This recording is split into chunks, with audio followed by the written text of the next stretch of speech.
تکبر کس چیز پر لوگ تکبر کر رہے ہیں اور سوچتے نہیں کتنا بڑا گناہ ہے۔ حضرت آدم علیہ السلام کو سجدہ کرنے کا حکم دیا گیا، تمام فرشتوں نے سجدہ کیا، مگر شیطان مردود نے تکبر کیا اور کیا کہتا ہے، انا خیر من، اے اللہ میں اس سے بہت بہتر ہوں۔ حالانکہ اللہ کا حکم تھا، سارے فرشتے سجدے میں چلے گئے، مگر یہ بدبخت کہتا ہے کہ میں اس سے بہتر ہوں۔ خلقتنی من نار وخلقتہ من طین، اے اللہ تو نے مجھے آگ سے بنایا ہے، اس کو مٹی سے بنایا ہے، میں کیسے حضرت آدم کو سجدہ کروں؟ یہ وہ بے ادبی تھی، یہ وہ تکبر تھا، یہ اللہ کے حکم کو نہ ماننا تھا۔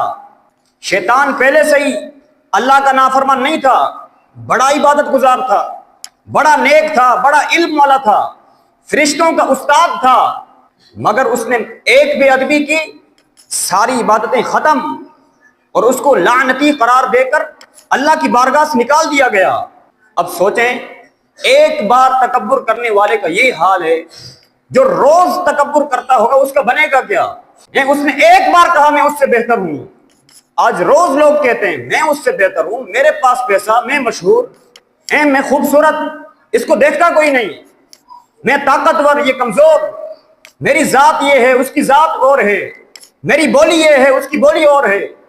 کس چیز پر لوگ تکبر کر رہے ہیں اور سوچتے نہیں کتنا بڑا گناہ ہے۔ اللہ قرآن میں فرماتا ہے، اِنَّهُ لَا يُحِبُّ الْمُسْتَكْبِرِينَ، بے شک وہ مغروروں کو پسند نہیں فرماتا۔ سرکار دو عالم صلی اللہ علیہ وسلم نے ارشاد فرمایا، اللہ پاک تکبر کرنے والے اور اترا کر چلنے والوں کو پسند نہیں فرماتا۔ کاش یہ ہمیں بات سمجھ آ جائے۔ بچپن سے ایک حدیث سن رہے ہیں کہ جس کے دل میں رائی کے دانے جتنا، یعنی تھوڑا سا بھی تکبر ہوگا، وہ جنت میں نہیں جائے گا۔ رائی کا دانہ کتنا سا ہوتا ہے؟